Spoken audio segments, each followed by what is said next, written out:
আসসালামু আলাইকুম রহমতুল্লাহি অবরকাতুহু। সম্মানিত দর্শক, কেন যেন সারা দেশ এখন সুদ নির্ভর হয়ে গেছে এবং যে কোনো সুদের ব্যবসা অন্যান্য প্রচলিত যে ব্যবসা বাণিজ্য সেগুলোর উপর প্রাধান্য বিস্তার করেছে।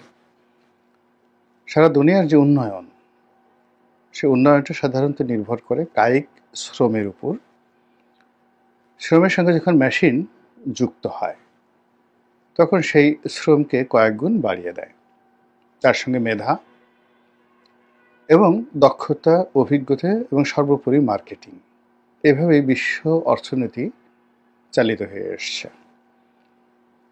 যদি আপনি শ্রমের প্রাথমিক স্তর ধরেন, সেখানে একজন রিক্সাওয়ালা, ঠেলাওয়ালা, তারপর এরপর ধীরে ধীরে ধীরে ধীরে আপনি এটিকে উন্নত করতে করতে আপনি যখন হাই এন্ডে চলে যাবেন, যেমন আইফোন কিংবা ধরুন রকেট কিংবা ধরুন বিমান, খুব হাই এন্ডের যে প্রোডাক্টগুলো, কিংবা টেসলা গাড়ি।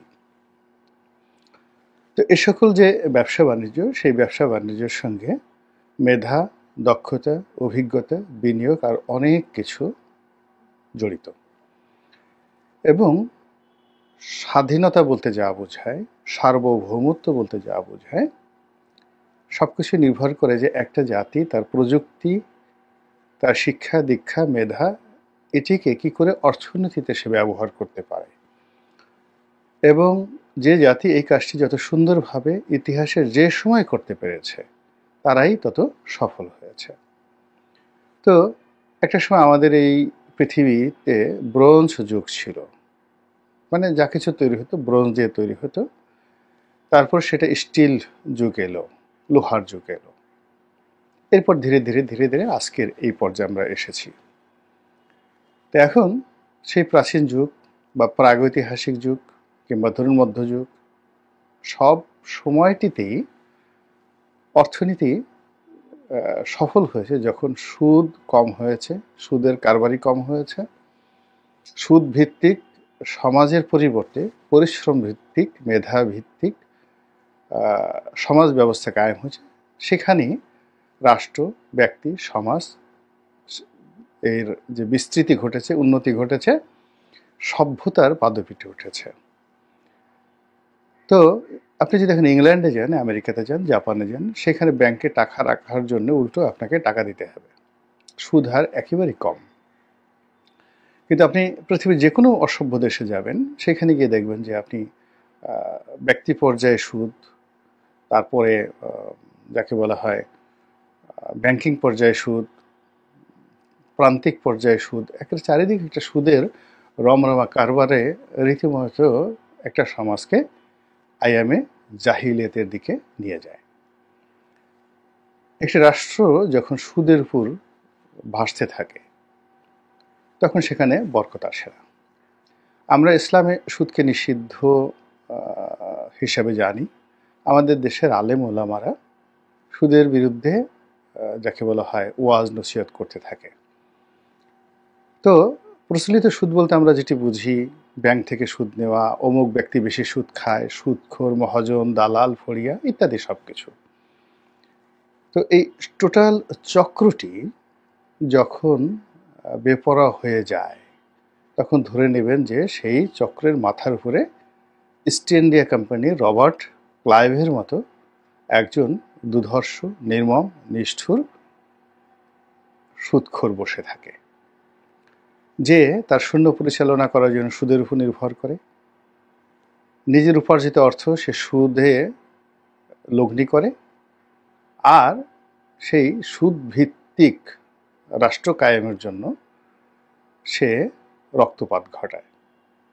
আপনারা যদি সেই 1756 সাল থেকে একেবারে যতদিন পর্যন্ত তিনি ছিলেন, ওয়ারেন হেস্টিংস আসার আগ পর্যন্ত পুরো সময়টা রবার্ট ক্লাইভের জীবন আপনি দেখবেন যে বাংলা, বিহার, উড়িষ্যার যে জীবন জীবিকা, এটা সুদভিত্তিক তিনি করে ফেলেছিলেন। আগে থেকেই জগৎ সেটটা ছিল, কিন্তু রাষ্ট্র ব্যবস্থার উপরে রবার্ট ক্লাইভের যে আধিপত্য, এটার ফলে পুরো বাংলা, বিহার, উড়িষ্যার যে অর্থনীতি, ভারতবর্ষকে যারা চালাতো, তারা মুহূর্তের মধ্যে ফকির হয়ে গেল।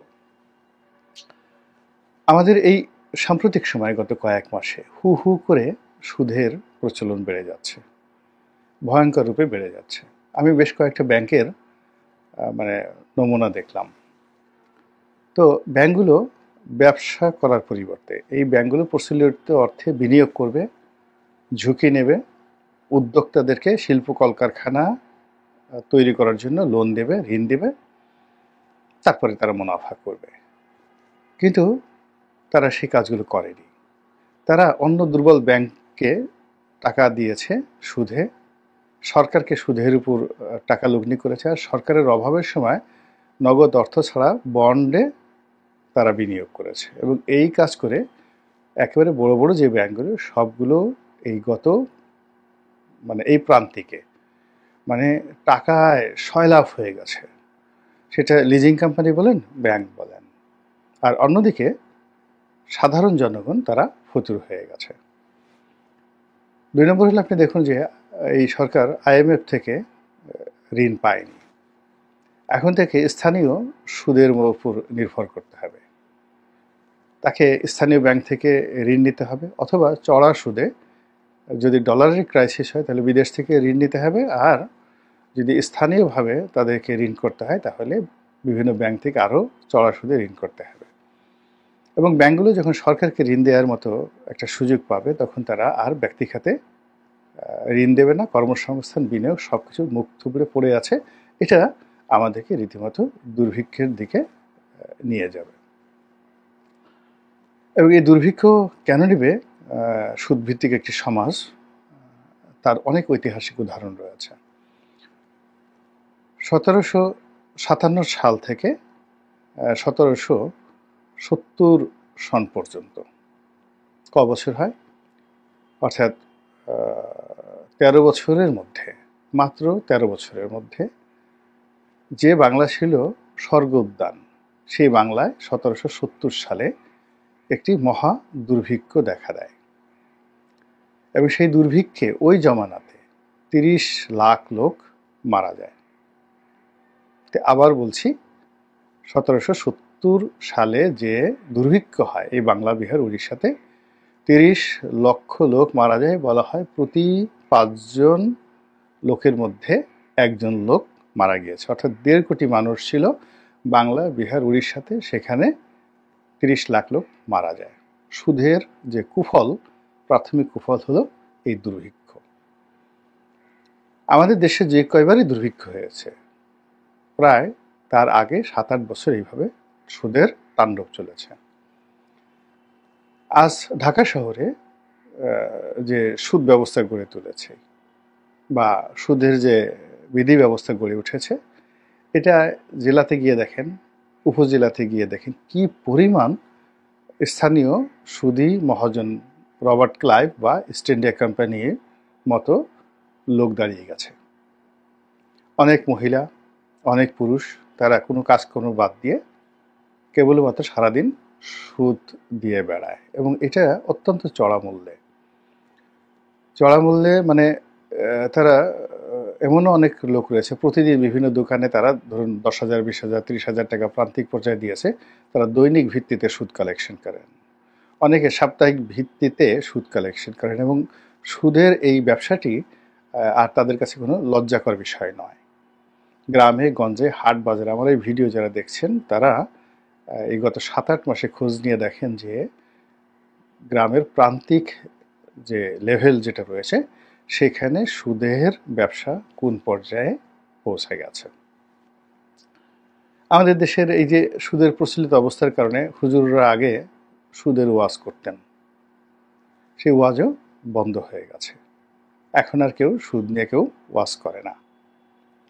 ফলে কি হলো, পুরো সমাজের যে কাঠামো গড়ে উঠেছিল গত 30 বছরে, সেটা ধপাস করে এই গত 1 বছরে একেবারে মুখ থুবড়ে পড়ে গেছে।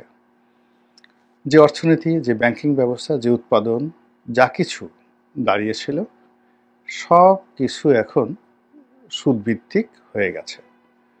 মানুষ মহাজনের কাছে বন্ধক রাখছে, জায়গা, জমি, সম্পত্তি থেকে শুরু করে আরো অনেক কিছু। এবং কেবলমাত্র টাকার জন্য একটা পুরুষ এখন দেহ বিক্রি করছে। আপনারা গুলশান বনানীতে যে ঘটনাগত কিছুদিন যাবৎ শুনে আসছেন যে গুলশানের অনেক ধনাঢ্য মহিলা সন্ধ্যার পরে বা দিনে বের হয়ে যুবক খুঁজতে থাকেন এবং সেই লোভে পড়ে অনেক বেকার যুবক যারা ম্যাচে থাকতেন দেখতে সুন্দর, তারা এই দেহ বিক্রি করার জন্য